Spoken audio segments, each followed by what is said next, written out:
you've been using some form of it in your classes, like it's likely that you've been using some form of it in your classes. So speed dating, as you can see in the picture, it's a way of setting up your students in pairs. Usually you set them up in parallel lines, but each one of the pairs is talking to each other.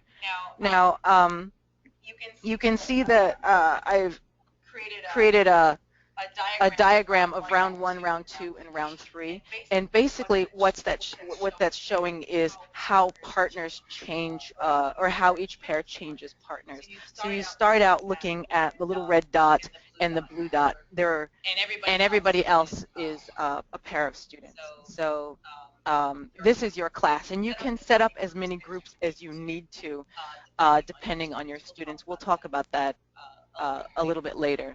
So for the first round of talking, this red dot and this blue dot are talking to each other. And then for the second round, you have students move one person to the left. And so now each the red dot and the blue dot have a new partner. And you continue in round 3. And so the idea is the students are moving in a clockwise fashion, and each round they're talking to a new partner.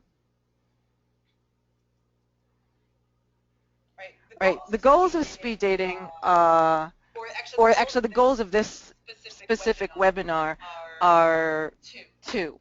The first is to teach your students one activity, that is speed dating, that you can then vary to elicit different skills. So the idea is, again, one activity, they know how to do it, you've already showed them how to do it, and so that when you say, okay, set yourselves up into 2 lines for speed dating, then students know what to do. So you don't spend a lot of time explaining to them, instructing to them what they need to do every single time you need an activity.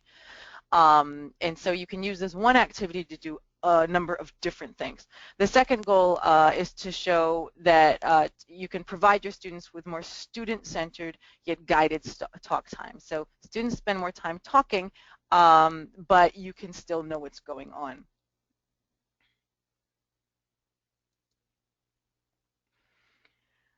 Okay, the first of the ways to use speed dating is in icebreakers or animators. Generally, these mean ways of helping students feel comfortable in class, or to change the dynamic in class if you need to change the mood or the speed of the way the class is going. Again, you're probably already using speed dating like this, but maybe you call it something else. All right, so it says get your class talking and moving. So I often use this for first week introduction activities. You can use it for a 10-minute review of something you've already talked about. You can use it as a back from break focuser, an introduction of a new topic in class to get them thinking about a new idea, or to shift the pace of the class. So I want to give you a few examples of each. So the first week introduction activities, for example, can be simple. You get pairs of students talking to each other to introduce each other. What is your name? How are you? What is your major? How long have you been studying in the university, etc. Just to get students to start talking to each other. This is to help you create a class community of people in your class, and to make sure students know each other, so you don't have that class in which the front of the class never talks to the back of the class, or students don't know each other's names at the end of the semester. Likewise, at the end of a lesson, you can use speed dating as a quick 10-minute review. So to get students talking about what did you learn, how could you use this, how could you apply what we just did in class. Back from break focuser and introduction to a new topic are very similar, that you can use speed dating. So students come back from break, they're a little scattered, and so you can ask them a question to help them start focusing on the new topic, so that they're ready to go and everybody is again engaged in and paying attention by the time it starts, the lesson starts again. And last, you can simply use it to shift the pace of class. Sometimes it's Tuesday and students are bored, or it's raining and everybody is tired. You can move on from your lesson by taking 10 minutes and doing a brief speed dating activity.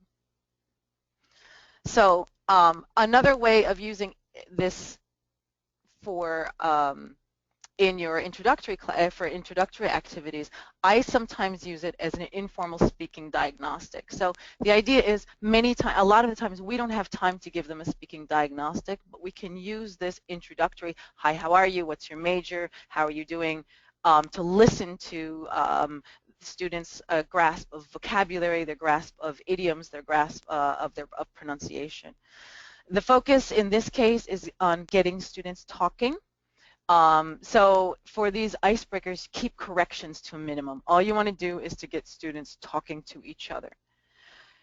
For this activity also, students can stand up or they can sit down, either or. And then I often use this to help myself learn students' names. And so students are sitting in these 2 rows, they're talking to each other. At the end of each round, then I have them say their names or introduce their neighbor.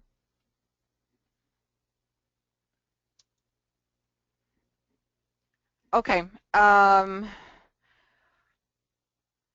next use of speed dating is practicing specific structures.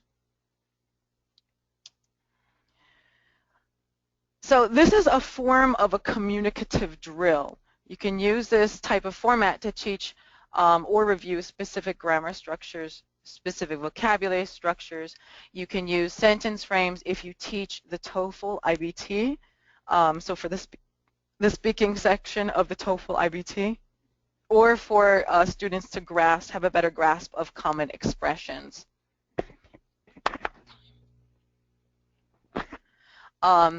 So what I do with this is I review the target language on the board first. So I can do something very, very simple, such as person A says, my name is, person B says, for instance, my name is Ta. Person B says, your name is Ta. And I say again, I am 45 years old, and person B says, you are 45 years old. Or I say, I am wearing a blue sweater. Person B says, you are wearing a blue sweater.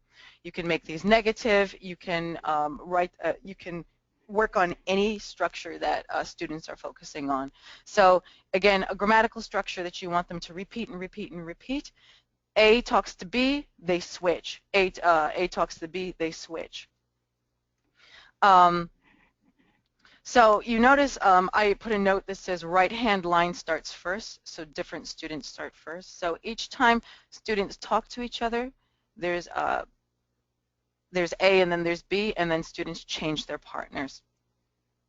So when you do this communicative drill, listen for mistakes in this target language only that you're looking for, and then correct the students between changes. Don't interrupt the students while they're talking. This kind of communicative drill you can do for very basic levels, or you can do for more advanced levels, again, such as practicing the various speaking activities for the TOEFL IBT. Can you write down how much time I have?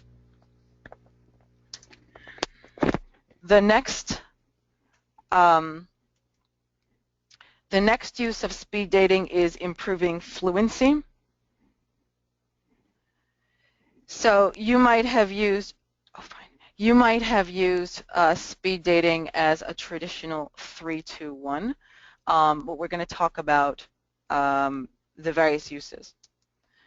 Okay, so the goal of fluency is building automaticity and building speed. So I want my students to be able to answer more automatically, that is, spend less time thinking about the answer that they're giving. And I want students to be able to speak more quickly, that is, again, spend less time searching for words while they're talking. So for this version then of the speed dating activity, the focus is on repeating the same material with different partners. So they're going to say the same thing or answer the same question 3 times or 4 times. The material is something that's already known to students. It is not new material. And in the end, the teacher is listening for errors common to the group to ask students to notice. All right, I'm going to go back to my diagram of the speed dating just to make sure you can follow.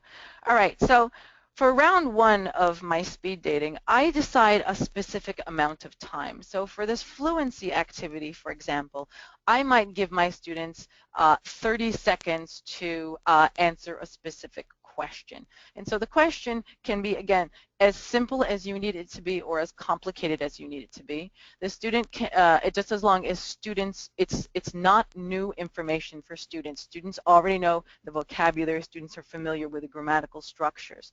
And so if we give them a simple sort of non-threatening question, such as, would you rather be pretty or would you rather be smart? Something very, very simple, just as an example. And so for round 1, the red dot and the blue dot talk to each other. Now, the idea with speed dating, again, is it's not a conversation that I'm going to choose one of the sides, say the blue dot side, and all of those students are going to speak for 30 seconds. All of the red dot side are going to listen. So while the blue dot people are speaking, the red dot people are listening. It's not a conversation again.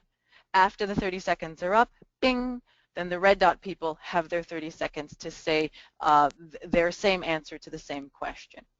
For round 2, they switch, and again, it's the same question. So all the people on the right-hand side speak for 30 seconds, and then the left-hand side listens, and then all the people on the left-hand side listen. Now, depending on what you're trying to do with this, for this fluency, you can adjust the time. So you can start it off, the traditional 3-2-1 starts off with 3 minutes for each time that the students get to talk. So one side talks for 3 minutes, the other side talks for 3 minutes. They switch for the next round, one side talks for 2 minutes, the other side talks for 2 minutes. They switch for the last round, round 3, one side talks for 1 minute and the other side talks for 1 minute. What this does is it allows students to refine what they're going to say while they listen to their partners. It allows students to repeat, and so if they made an error, they can fix the error because they've heard themselves say it, and they can also hear other people say something similar to what they want to say, and so they can incorporate that into their answer. In this way, then, by the time they get to their 3rd round, they should be pretty good at saying what they want to say. Now, you can also be explicit about what you're doing each round, so that you're cutting down the time for each round, and tell them, okay, now we're going to do it short. We're going to be speaking for shorter. What do you do in order to speak, to keep the same content information, but say it in a shorter time? So you elicit students to say, oh, well, I use more gestures, or I number my points, or I signpost so that people can understand that I'm saying first, next, last, so that people can hear where I'm moving on to. I give fewer examples, or I keep my explanations shorter, so that students are thinking about what they're doing. And so if you continue to do this, then students will become, 1, more automatic, 2, more they will begin to speak faster, and also that they will be aware of techniques they can use in order to condense what they're saying. Conversely, you can start short and go long. I tend to do that because my students become afraid if I say, okay, you're going to speak for 3 minutes. It scares them. So what I do is I have my students start talking first for 30 seconds or 45 seconds, and then build up to 2 minutes. Likewise, then we talk between rounds of, okay, you spoke for 45 seconds, now you're going to speak for 1.5 minutes. How are you going to expand what you're going to say?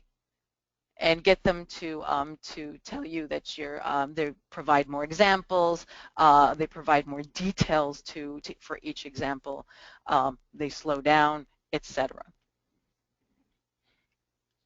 Okay, I'm going to go back again to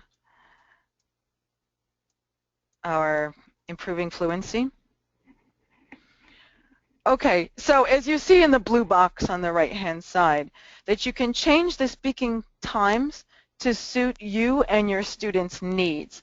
So again, if your students are taking the TOEFL, for example, and they need to get a feel for how long 45 seconds is or how long 1 minute is because they're going to do those TOEFL IBT speaking exercises, even if you're in a completely different class, it's either an English class that you're teaching or a different kind of class, you can make your speed dating activities 45 seconds or a minute and keep repeating it so that students get a good sense of how long 45 seconds feels to them. Likewise, you can change the times depending on the student's moods, on how much time you have, and so you can make it either longer or shorter.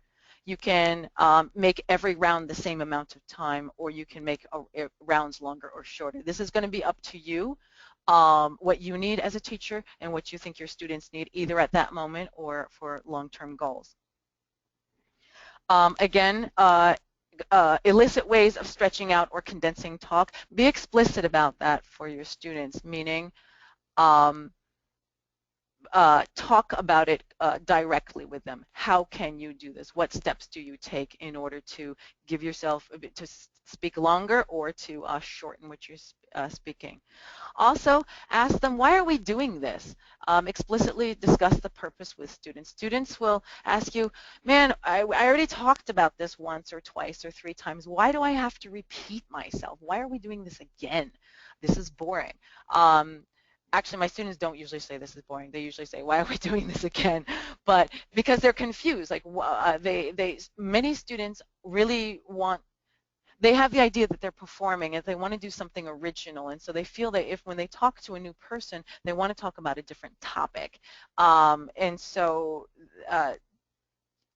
it's good to talk to them directly of we're doing this to increase fluency or increase how quickly you guys can find the words or how quickly you can say what you're trying to say. Okay, all right. For this next part, I would like you to raise your hands, and I'm going to ask you a question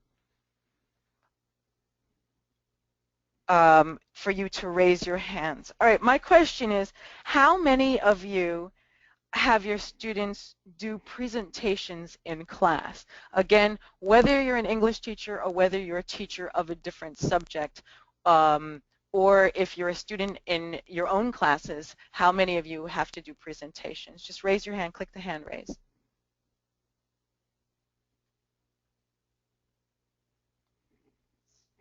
Am I talking too fast?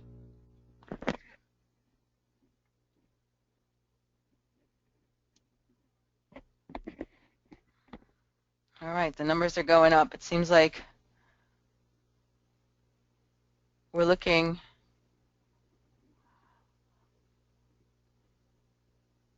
at about 30% of you, about 1/3 of you so far, either have your students do presentations or have to do presentations themselves in class. Okay, all right, the next section is specifically about presentations. All right, when your students practice presentations or interviews in class, it's often quite difficult.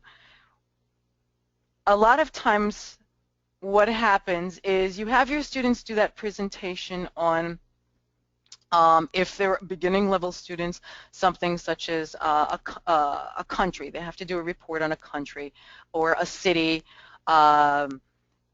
or some topic of interest. Also for more advanced students, again, they do topics they do presentations on more advanced topics, or you have them work on doing interviews, either for surveys or for um, fluency in your class.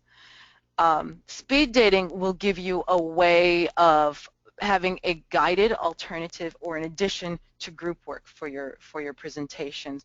What happens a lot of the time when your students, it's time for your students to do their presentation, often some of them are not ready and they're embarrassed and they're put on the spot. And so what you end up evaluating or assessing then is their preparation rather than their English skills.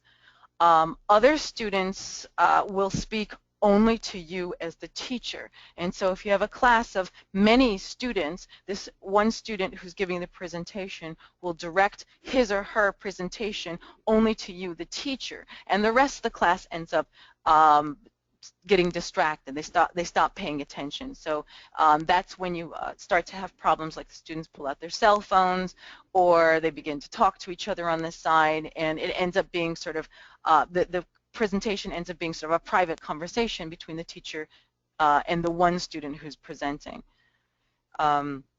So using speed dating is one way to help prevent some of those problems. So one way that you can do is that you've broken your presentation up into stages of the project. So students have to work on their organization, or students have to work on their how they deliver. So now they have to practice their presentation. So at each stage of this, the process to putting together a presentation, then you have your students do speed dating. So when you do speed dating, then the partners are listening for specific things, and you're very clear about what it is that they're looking for. So they're not listening for everything, they're only listening for one or two things. So specifically ask them to listen for organization. Is there a clear introduction, 3 points, and a conclusion, or whatever the organization is that you want? You can have students listen only for intonation and pronunciation. Can they understand the other student? If they're scientific terms or they're specific terms for their major, can you understand, you the listener, understand what they're saying? Is the content explained? Are there enough examples? Are there enough concrete examples that students can understand or the listener can understand? Or simply the task, have they done the thing that they need to do?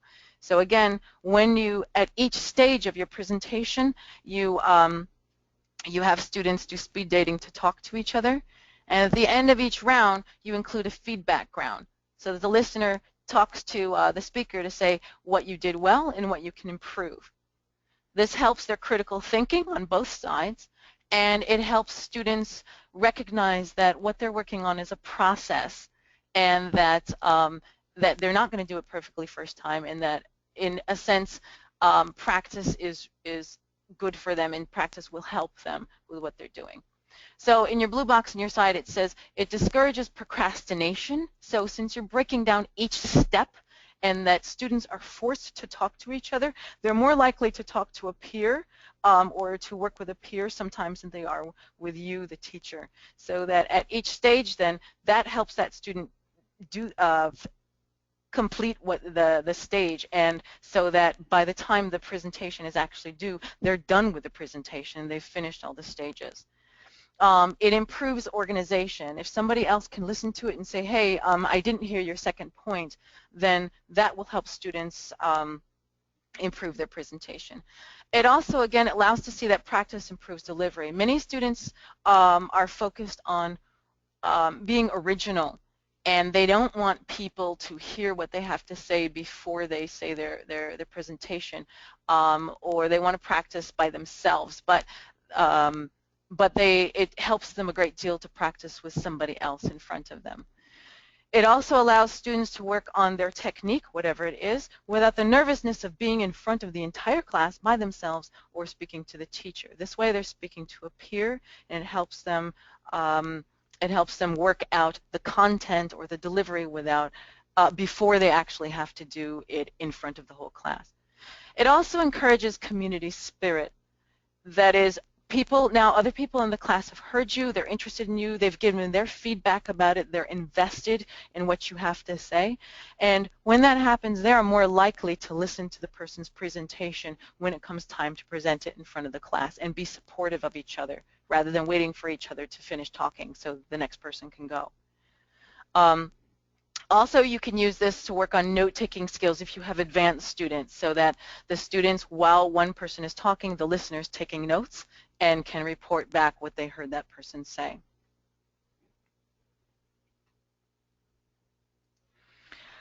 Okay, related is discussing, the next way to use speed dating is discussing a reading or homework question.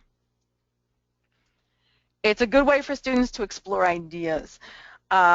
So, for example, my class last week, my students, they're level 2, so they're sort of high beginners, and I'm reading a graded version of Tom Sawyer with them. And so we have the audio version and the print version. And so on Fridays, then we read and listen, and we discuss the content in the class. And then over the weekend, they have homework to do. And the homework is usually just a very, very simple question. And so my semester just started in Mexico, so we're on Chapter 1. And Chapter 1 is the one in which Tom Sawyer gets out of doing his, he fights with a boy, and then he is punished by his Aunt Polly by having to whitewash a fence, and then he gets out of whitewashing the fence by being clever and having his friends do it by convincing them it's really fun and they want to have a chance to do it. So I have a very, very simple question for my students for homework. Again, a sort of open-ended question. Is Tom a good boy or a bad boy? All right, a simple, simple question. They have to go home. They have to write an answer in one complete sentence or 3 complete sentences, whatever you'd like. So on Monday when they come into class, you set them up in speed dating and you have them discuss this answer with each other. So what this does, if you look on the left-hand side, it says it allows students to share their answers instead of waiting for the right answer. There is no right answer for this. We want to hear what they have to say. It also provides students with different ways of explaining what they think, so that they can say what their answer, but maybe they lacked the vocabulary, or maybe they wanted to say it in a different way. So it encourages students to evaluate their views after hearing other people's views, and then they can change their answer if they want to, or add to their answer, or refine their answer if they want to. And so it also pushes students who would otherwise not develop their ideas to develop their ideas. And so you have that one answer, you ask the class, you ask as many people as you can, but oftentimes those quiet students will find a way of not answering, or sort of answering with one word. And so this way you can get students to really develop what they're trying to say. So on the right-hand side, it's the low-stakes way of running a discussion. Students have chance to explore their ideas in a way that's not that threatening, and so that they feel confident in their ideas by the time it comes to talking to the whole class. You can also listen for ideas in common, major conflicts, or repeated errors, so that if you keep hearing something, either whether, again, just common ideas or major themes, or if you hear students making a specific kind of mistake, a number of students making a specific kind of mistake, you can bring it to their attention later as a class. After the speed dating, if you want to, you can open a discussion to the class in general, and when this happens, students will then be able to express their ideas more confidently and more clearly. Okay, general recommendations for speed dating. First, be really clear about students' tasks or their goals before you start. Make sure that they know that this is a fluency round, that this is that they're answering one specific homework question, or that they are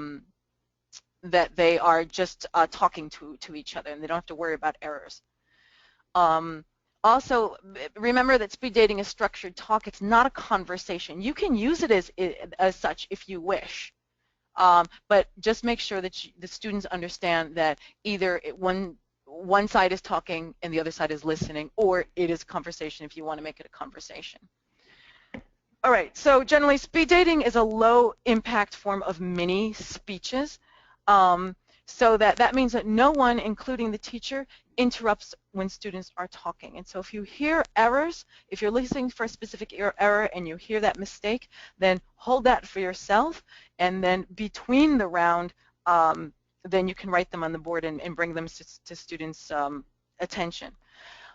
If you have a student who really wants to interrupt, then have them sit on their hands. That helps them stop talking so that they can listen. Um, Also insist that each student talks for the required period of time. You may initially have that student who won't say anything or who is quiet. That usually doesn't last that long. Just with peer pressure, it usually forces those students to talk. Again, explicitly teach strategies for stretching out or for condensing talk, so that students can use them themselves and think about them clearly. Again, pay attention to errors and make connections between switches. You also should use a loud timer or music that you turn off so that it's clear to students when it's time to stop.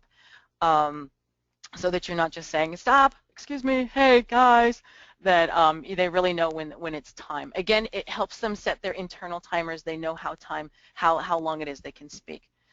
For TOEFL classes, you can allow students to use their own cell phones to keep track of time. It's helpful for students often to see how their time is going and to see at what minute they need to be where, or what second in this case. Pay attention to students' moods and adjust the time accordingly. So if they're very, very tired, make it shorter, make it faster. If they seem like they really want to talk about it, make the time longer. And last, just a thing, if you're teaching U.S. culture also, students turn in a clockwise direction that is to their left, not to their right. So in Peru and in Mexico and Latin America in general, people tend to go to their right. In the United States, people tend to turn to their left. For games such as poker or board games, people go to their left. Okay, last, review of goals. So again, the goal was to teach your students one activity that you can then vary to elicit different skills. So this is one flexible activity that wastes less time in explaining instructions, and it creates routines that help students feel confident, responsible, and in control. It's the same exercise, essentially, activity every single time. You're just doing it in different ways. And so you don't spend a lot of time in telling students how to do it. They just set themselves up. The second goal, again, was to provide your students with more student-centered yet guided talk time. So all your students are engaged all the time, and you are no longer the sole focus. And since students are generally all doing the same task, it allows you to listen for errors. One final thing, if you have an odd number of students, you can put that one student at the end of the rows and have that student be the listener. And so that each time somebody rotates into that chair, they just listen to the speakers in front of them. Students like this, it makes them happy. So it's okay to have an odd number of students.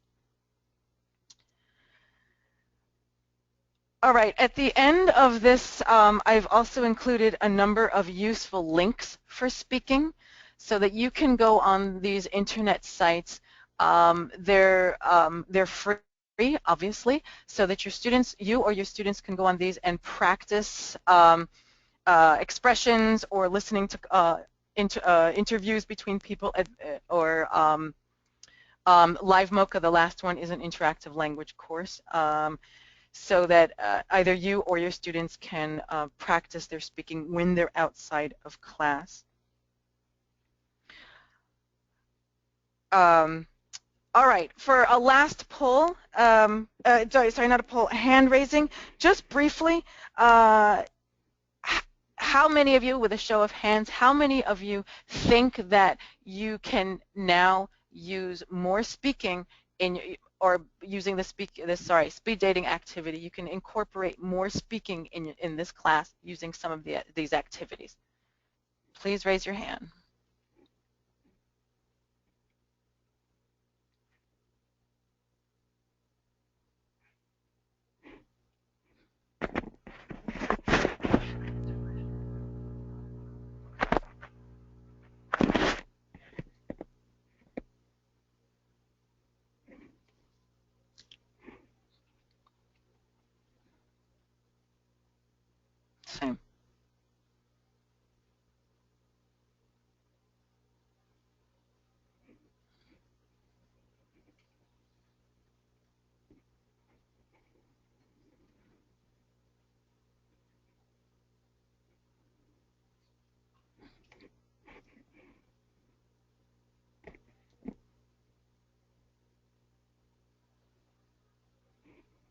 Okay, again, we're still at about a third, so good luck, everybody. I hope that you can try some of these activities in your class, and it will help your students spend more time talking to each other instead of you talking to them. Okay, thank you, Ta. It was a You're very welcome. interesting presentation on. We have a couple minutes at the end, so if anyone has questions that they would like to know, anything that they would like to know from Ta about the presentation, I saw throughout the presentation there were two questions that came up about feedback. The first one, Mm-hmm. during these activities, should you be concerned with giving feedback? Yes. In the first one, the icebreakers, not so much, but in every other one, yes. So that, for instance, if I'm listening, if the students are doing a practice for their presentation, um, if, for instance, I'm walking around and listening to my teams talk to each other. And between rounds, and I keep hearing the same error being made. And so let's say it's a very basic error. So students keep saying I going, or he going, or she going, and so they're using the wrong form of the verb. If you hear it from more than one student, then in between the round, just mention it to them. Um, I noticed that a number of people are saying I going. Remember that you need to use your be verb. I am going. He is going. And so just bring it to their attention. But again, in between the rounds, don't interrupt them when they're talking. Or if you hear students that are off task, then remind them in between the round, okay, remember that the question was this. You're answering this question, but the question was this. It's not how, what was it, but how was it, or why was it, um, whatever it is that you wanted. And I think that kind of answers the other question about error correction is Mm-hmm. when to correct the mistake, if you should correct in front of the student or make it a full class, or when would be the appropriate time in the lesson to make the correction. Yeah, okay, let me add to that. So generally, you're listening for something specific. So again, if they're doing fluency, you're listening for students' ability to say what they're looking for without searching for words, or you're looking for them to use the correct words while they're talking. And so if you hear even just one student or maybe a number of students making a mistake in, say, the vocabulary that they should be using, if it's the thing that you're listening for, then bring it to their attention, put it up on the board. If it's not the specific thing that you're listening for, let it go. So just focus on the one or the structure or the thing that you're trying to focus on that one time and correct that. Okay. And then Luce had a question about how much time to be giving for each switch, if it depends on the tasks or if you like to set a certain time frame. No time, no time. They need to stand up and move over one chair. There should be no time between switches, basically. I mean, it's 10 seconds. When you first show them how to do it, there's going to be confusion. There's going to be the student who is bumping into other students, a student who wants to move across. But if you continue to use it, it'll be very, very smooth already in a week or so with them, and they'll know what they're doing. So again, the idea is basically they're just moving in a circle in a clockwise fashion, and so you're just changing partners every single time. And once they get it, they'll do it quickly, and it won't take any time at all. All right. And Lourdes has the question of what level is it best to use speed dating with? Something basic, intermediate, Any level. any level? All right. Absolutely any level, because I teach back in New York, where I'm from. I teach graduate students. I teach undergraduate students, and I also teach very, very beginner level students now where I am in Mexico. So you want your students to talk to each other. So you're choosing the appropriate language for them to talk to each other. So, for example, that my name is, your name is, um, sort of a speed dating activity. Sometimes I do that with students standing up, and so I have two parallel lines of students. One student says, "Hi, my name is." The second student says, "Nice to meet you. My name is." Back to the beginning of the first student, they say, "My name is." It's a very, very beginning activity. That's one of the first things that students learn is to introduce themselves. So I can do that, but for my graduate students, they have to read an article of whatever, several pages, and then they have to talk about the implications of what they read. So you decide what it is that your students can handle. For the more basic students, make sure that you're putting the language up on the board first, or that you set it up in sentence frames. So I am wearing a blue sweater. So that if you say I am wearing, then make sure that you elicit a list of things that people might be wearing: brown shoes or socks or a shirt, so that they have the vocabulary in front of them, and that it's set up. So they in some ways have a script that they're just making sure that they're saying the words correctly, and they're saying it in the proper format. So really, it's completely up to you. Right. And Judith had a question about topic ideas for different presentation activities. So maybe some suggestions you could give for different topics that they could be talking about during the speed dating.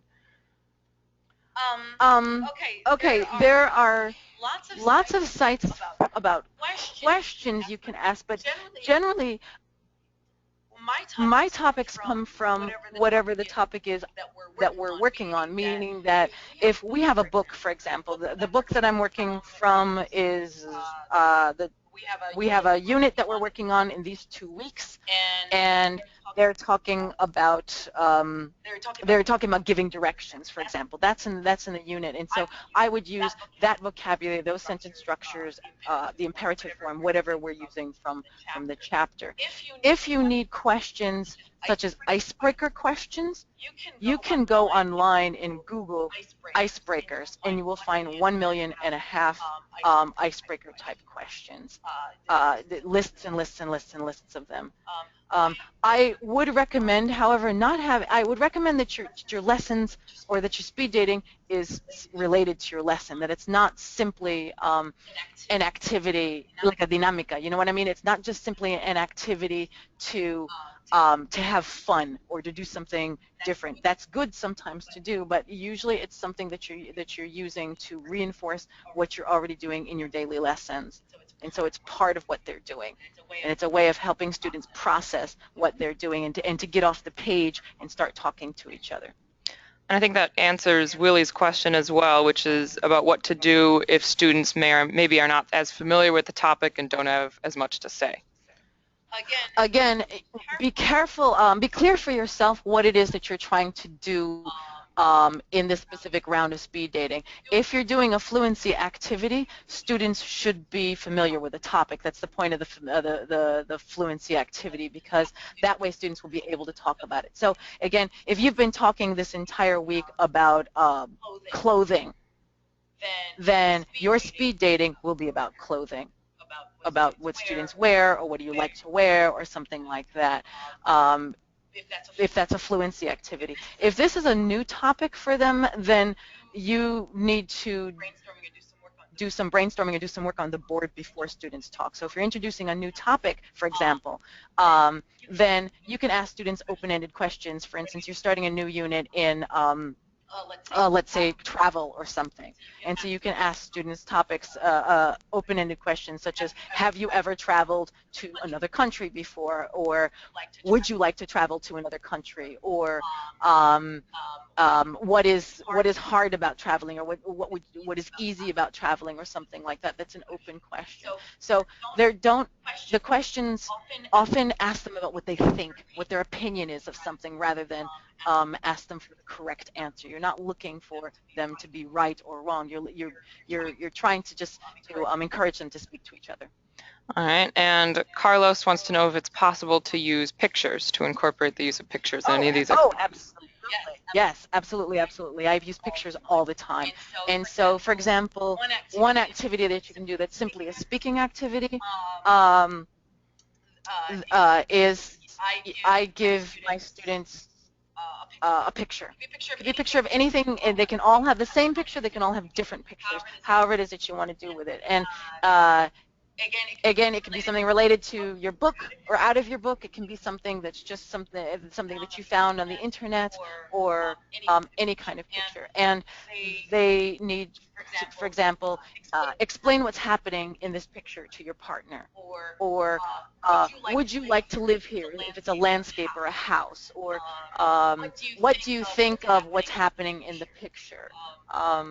So yes, using pictures is really, really, really great. And I think the last question we'll have time for is from Ruben, and he wants to know what you think about letting the students create their own speed dating activities. Oh, of course, absolutely. Anytime that the students can take control of what's going on, yes, adelante, make it happen. Yes, absolutely. It's more interesting for them if they can write their own questions. It's more relevant for them if they can write their own questions, and it's ultimately they learn more. So thank you. That was Ruben? That was Ruben, yep. Thank you, Ruben. That was an awesome question. All right, thank you, Ta. That is about all we have time for. So thank you everyone for your questions and for your participation. And thank you, Ta, for joining us. For having me. It was nice to talk to everybody, and you have a great day. All right, and I just want to point out as well that we did upload, because Ta gave out a lot of good links for you to use and had a lot of information. So if you go back when we were talking about the handouts, on your side panel here, you're going to see something that has a handout, and there we did upload a copy of Ta's slides. So if you do want to access those, they are available to you. You should download them now, because once you close out of the webinar, you will not be able to access them. So get them now. If you are not able to access them now, you can always email us and we can get them to you. All right, so thank you again for joining us. Next month, we will be joined by Patrick, who is also a fellow in Mexico. He will be talking about enhancing student vocabulary. The date has not yet been set, so stay in the loop either through our email, Facebook, Twitter, and we will update you with the date. It will most likely still be this 3 o'clock Peru time, but you can find us on any of these sources, email us. You can also reply through the link that you get on the confirmation. All of the webinars are recorded, so if you did want to come back to this, you can find us on YouTube as well and see the recording of the webinar. So we hope to see you next month. Thank you again for joining us, and have a good day.